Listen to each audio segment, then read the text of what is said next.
Muy buenos días a todos, qué alegría estar juntos nuevamente para poder estudiar la palabra de nuestro Dios. Hola, doctor Josh, ¿cómo estás? Buen día, qué gusto saludarte. Todos los que ya se están conectando, bienvenidos a este tiempo con Dios. Y bueno, debe ser prioridad para nosotros, el pueblo escogido de Dios, buscarle cada mañana antes de comenzar el día, antes de hacer cualquier cosa. Debemos poner en sus manos todo, el día que comienza, nuestras actividades, todo lo que hayamos planeado. Y bueno, esto va a traer honra, va a traer gloria a su nombre, porque a Dios le gusta que nosotros reconozcamos que le necesitamos. Así que vamos a empezar. Bonito día, hermana Leo, hermana Patibó, hermano Salvador Torija, muy buenos días. Hermano Joel, ¿qué tal? Qué bendición leerle, saludarle. Miriam, Brit, muy buen día también. Silvia Álvarez, muy buenos días. Obed, ¿cómo estás? También un saludote a la familia, un abrazo bien fuerte. Bueno, pues a todos los que ya están con nosotros, déjenme ponerles un poquito en contexto. Vamos a estar leyendo el capítulo 24 de Mateo, así que ténganlo ya listo, por favor, y vamos a leer versos 15 al 28, pero sí quiero que estemos un poquito en contexto. Recordemos que el pastor David Pedraza nos habló ayer de los versos 1 al 14, así que esta es la continuación de la porción que estudiamos el día de ayer. Y recordemos que en los versículos 1 y 2, Jesús les dice a sus discípulos que Jerusalén sería destruido, el templo sería destruido. Y con eso Jesús estaba anunciando su segunda venida y el final de los tiempos. A lo que los discípulos preguntaron, Señor, ¿cuándo será? ¿Cuándo será esto? ¿Qué señales habrá? Y bueno, recordaremos que Jesús responde a sus discípulos sobre lo que deben de esperar durante el tiempo que habrá entre su ascenso y la segunda venida y su regreso.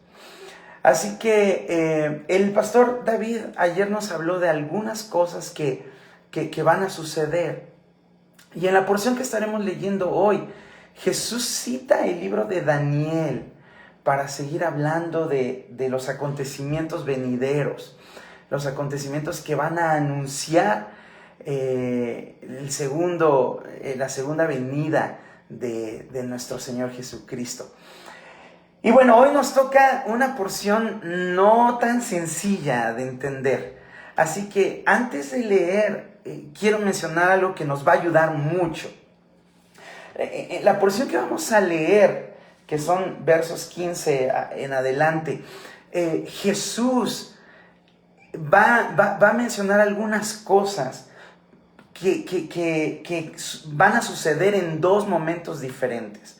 Son dos acontecimientos, uno que sucederá a corto plazo, 70 años para ser exactos, adelante después de su muerte y resurrección, y nos estará hablando de otro que todavía no sucede, que todavía no pasa. Así que vamos a leer verso 15, Mateo 24, repito, verso 15, para los que ya tienen su Biblia, dice: por tanto, cuando veáis en el lugar santo la abominación desoladora de que habló el profeta Daniel, el que lee entienda. Okay, esta es una señal entonces. La señal es cuando veáis en el lugar santo la abominación desoladora. ¿Qué es esta señal? ¿Qué es esta abominación desoladora? Bueno, vamos a explicarlo rápido porque no tengo mucho tiempo, pero Jesús está hablando aquí del anticristo, quien se sentará en el templo mismo. Ahora, ¿de cuál templo está hablando? Bueno, primero que nada, recordemos que el primer templo fue construido por el rey Salomón, ¿lo recuerdan? Y fue destruido en el año 586 antes de Cristo. Ahí terminó ese primer templo. El segundo templo es precisamente este del que nos está hablando Jesús en Mateo capítulo 24. En los versículos 1 y 2, cuando los discípulos le muestran los edificios y les dicen, no quedará piedra sobre piedra. Ese templo fue destruido también y fue reconstruido por Esdras.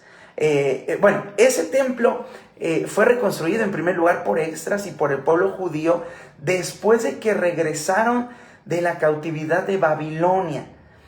Recuerdan, el libro de Nehemías nos habla también un poquito de esta reconstrucción. Y ese templo que fue reconstruido por el pueblo judío y por el sacerdote Esdras fue destruido más tarde por el ejército romano. Fueron comandados por el general Tito en el año 70 después de Cristo. Entonces ahí es en donde se cumplió la profecía de Jesús que leemos en los versículos 1 y 2 de Mateo 24. Dijo que no quedaría piedra sobre piedra. Así es que ese templo ya no existe. Por eso Jesús estaba diciendo que iba a ser destruido. No iba a quedar nada. Iba a ser hecho polvo. Y 70 años después de que Jesús lo predice, sucede. Ahora, este hecho del que nos está hablando el versículo 15, que va a haber una abominación desoladora que dentro del lugar santo, dentro de un templo. Este es un tercer templo que todavía no se ha reconstruido. ¿Cuándo se va a construir? ¿Cuándo se va a reconstruir? Bueno, la Biblia no nos revela cuándo. Pero este hecho es la señal decisiva del final. Atención con esto. Se va a reconstruir ese tercer templo y ya no será Tito quien profane ese lugar. Será el mismo anticristo quien se sentará y quien estará profanando ese templo. Ahora, yo quiero hablarte de algo más en esta mañana. Hay un templo que está en el corazón del hombre. Es un templo, de alguna manera, espiritual. Y es un templo en donde a nosotros los hombres nos gusta sentarnos en el trono que hay ahí. Nos gusta tomar ese lugar que no nos pertenece. A los hombres nos gusta creernos y sentarnos para ser el centro de todo. Eso es lo que nos inculca esta cultura, esta sociedad. Esto es lo que nos están metiendo a estas generaciones, que nosotros debemos ser el centro. Tú puedes, sí, tú eres lo más importante, tú lo mereces. En ocasiones vemos que el hombre piensa que puede ser Dios, con D minúscula obviamente. ¿Qué me dicen de la clonación? Ahora manejan la genética y ya por eso se creen Dios. Se atreven a hacer cosas que solamente Dios en su inmenso poder creó. Y es Dios quien da desde luego el permiso al hombre, pero ya con esto los hombres creen que no necesitan de Dios, creen que ellos pueden solos, pero no es así. Nosotros no podemos ocupar el trono que solamente le pertenece a Dios. No podemos por nosotros mismos. El trono es de Dios, le pertenece solo a Él. Ahora, la parte última de este versículo 15 dice, el que lee, entienda. Hay algo bien práctico también para nosotros. Hay algo que tenemos que hacer sí o sí. Hay hermanos que dicen, ¿sabe qué, hermano? Es que yo no le entiendo a esto de las profecías, de las señales. A mí me cuesta mucho entender. Pues, ¿cómo no nos va a costar si no leemos? ¿Cómo no nos va a costar entender si no nos gusta leer? La Biblia se entiende a la luz de la misma Biblia. La palabra se explica con ella misma. Miren, en este caso Jesús cita el libro de Daniel, cita al profeta Daniel. Mis hermanos, vamos a leer la palabra, no seamos flojitos.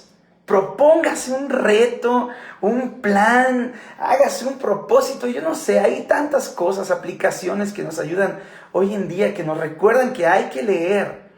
Pero necesitamos saber y entender lo que va a ocurrir. Por eso es esto último, el que lee entienda. Si vas a leer, tienes que entender. Vamos a seguir leyendo, versos 16 en adelante. Entonces los que estén en Judea, huyan a los montes. El que esté en la azotea, no descienda para tomar algo de su casa. Y el que esté en el campo, no vuelva atrás para tomar su capa. Mas ay de las que estén encintas y de las que críen en aquellos días. O sea, Jesús está, fíjense bien, ligamos el texto 15, donde dice, cuando vean esta señal, en el lugar santo va a llegar una abominación desoladora. Y después liga los siguientes versos, dice, entonces cuando pase eso, los que están en Judea huyan a los montes, y empieza a dar una serie de instrucciones.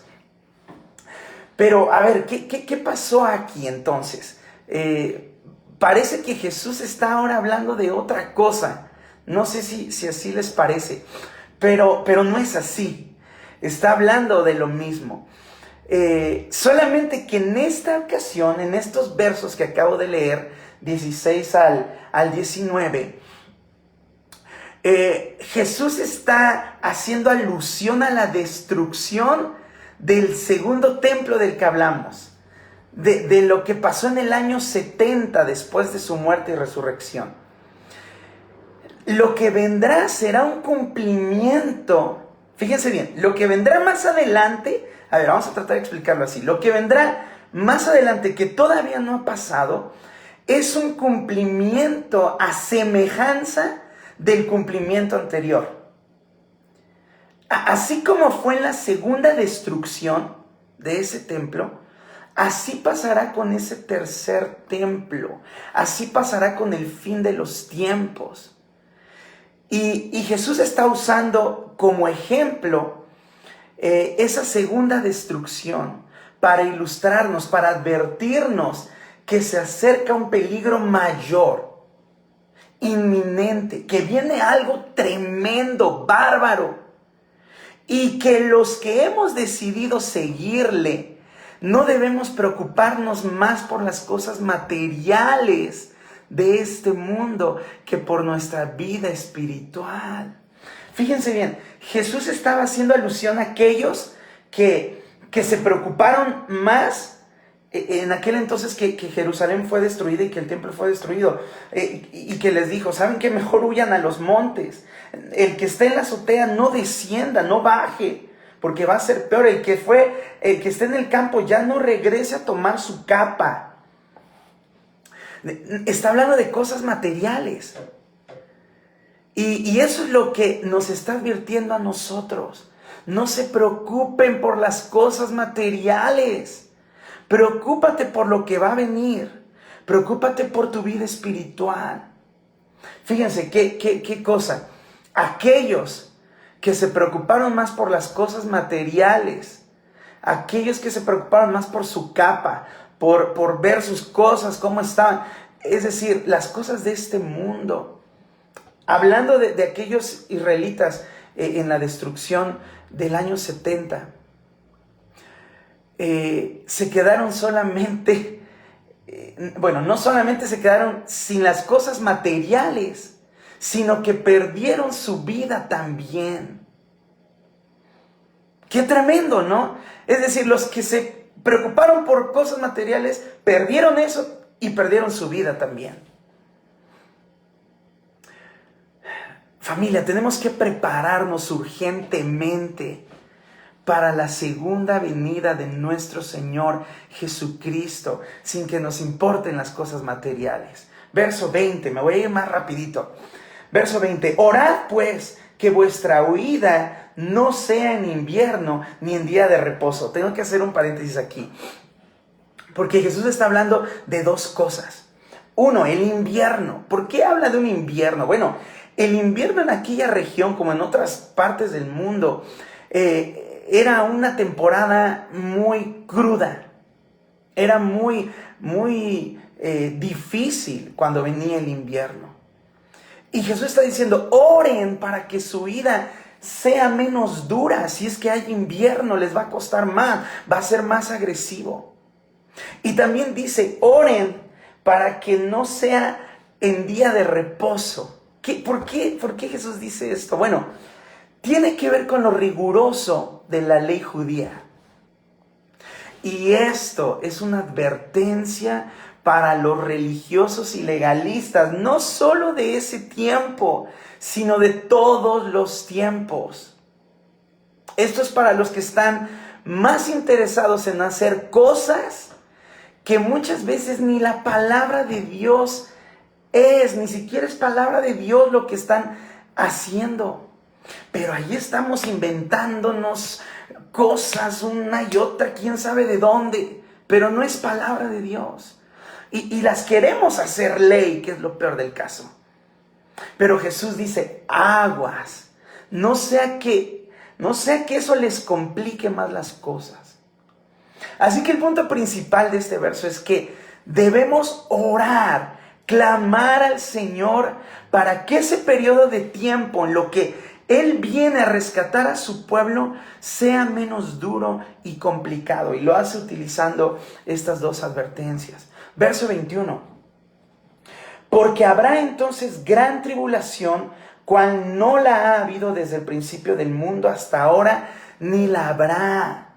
Es decir, que no hemos vivido nada similar, ni porque han pasado guerras, ni porque han venido pestes, enfermedades, virus. Es algo que va a rebasar nuestra imaginación. Algo que lo que sea que pienses, que te imagines o que ya haya pasado, va a quedar corto, se va a quedar corto con ese tiempo del que está hablando Jesús. Verso 22. Y si aquellos días no fuesen acortados, nadie sería salvo. Mas por causa de los escogidos, esos somos nosotros, aquellos días serán acortados. Qué amor y qué misericordia de Dios para con sus escogidos. Dios está diciendo, yo voy a cortar esos días. ¿Por qué? Porque quizá vaya a ser imposible para nosotros, sus escogidos, podernos sostenernos en pie, de tan duro que va a estar eso. Así que será cortado el tiempo. Dice que va a apurar su retorno, precisamente por ese amor para con nosotros. Jesús está mostrando que le importa que nosotros suframos lo menos posible en ese periodo de huida de este mundo. Con esto también entendemos que antes de que Cristo venga, es decir, antes de ese periodo, los tiempos serán difíciles. Pero recordemos que Cristo, a través de su Santo Espíritu que mora en nosotros, prometió estar con nosotros, en nosotros, para que esa tribulación no vaya más allá de lo que podamos soportar. Vamos a terminar ya. Verso 23 en adelante. Porque se levantarán falsos cristos y falsos profetas, y harán grandes señales y prodigios, de tal manera que engañarán, si fuere posible, aún a los escogidos. Ya os lo he dicho antes. Así que si os dijeren, mirad, está en el desierto, no salgáis. O mirad, está en los aposentos, no lo creáis. Porque como el relámpago que sale del oriente y se muestra hasta el occidente, así será también la venida del Hijo del Hombre. Bueno, ¿por qué hay tantos falsos profetas? No solo en aquel tiempo también lo sabía. Hoy en día, bueno, ni se diga. Pero ¿cuál es el propósito de Dios con esto? Bueno, Dios está seleccionando a su pueblo. Quiere ver quiénes somos los que creemos de todo corazón. Dios quiere que los que le siguen sepan identificarle, sepan reconocer la voz de su maestro y que no nos estemos confundiendo con otros supuestos señores con S minúscula. Ahora, habrá señales milagrosas, engañadoras. Muchos van a caer porque va a haber gente que sane enfermos. Vendrán personas que traerán paz, que traerán seguridad a este mundo. ¿Y quién no va a querer esto? Todos. Claro que todos lo queremos. Pero eso será algo que nos hará titubear si nosotros no sabemos reconocer quién es el verdadero Señor. Actualmente hay pastores, hay quienes se dicen apóstoles, eruditos de la palabra, que dicen que ya calcularon el tiempo del regreso de Jesús. Dicen que ya hicieron cuentas, ya saben cuándo va a venir. Y eso no es cierto. No hagamos caso. El mismo Jesús dijo que ni Él mismo, ni el Hijo sabe. Pero lo que sí sabemos es que tenemos que prepararnos. Tenemos que vivir conscientes, preparándonos de que esto va a pasar. Y si no estoy bien preparado y si no estoy bien cimentado, puedo ser engañado. Termino con esto, familia. Es el tiempo de voltear a ver a Jesús. Debemos enderezar nuestros caminos. Debemos entregarnos por completo a Jesús. Hay que arrepentirnos de cualquier pecado. Pregunta para dejarte reflexionando. ¿Cómo te estás preparando en todo lo que tiene que ver relacionado a tu salida de este mundo? ¿Cómo te estás preparando? Cuando venga Jesús, todo lo de este mundo será destruido. Entonces, ¿por qué nos estamos preocupando tanto, gastando tiempo, gastando recursos, incluso hasta perdiendo nuestra salud en cosas que serán destruidas? Invirtamos mejor el tiempo, invirtamos mejor nuestros recursos, nuestras fuerzas. ¿En qué? Pues en las cosas que no son de este mundo, en las cosas de allá arriba. Ahora, no te estoy diciendo que sea malo tener cosas materiales aquí. Tú puedes trabajar, claro, y ganar tus cosas y comprar, viajar, crecer, desarrollarte. El problema no es ese. El problema viene cuando el tener se vuelve más importante que el ser. Ahí es en donde vamos a estar en un gran problema. Sí, porque es más importante ser salvo que cualquier otra cosa. Es más importante estar preparado para partir de aquí que estar viviendo como si nos fuéramos a quedar en este mundo para siempre. Vamos a orar. Padre, gracias por este tiempo. Gracias por tu palabra, gracias por tu revelación y gracias porque sabemos que en tu corazón, Señor, está el preocuparte porque nosotros estemos preparados. Señor, a ti te importa que tus escogidos estemos esperándote, listos, preparados. Ayúdanos, Señor, ayúdanos a hacerlo. Guíanos en esta tarea. Te lo rogamos en el nombre de nuestro Señor Jesucristo. Amén.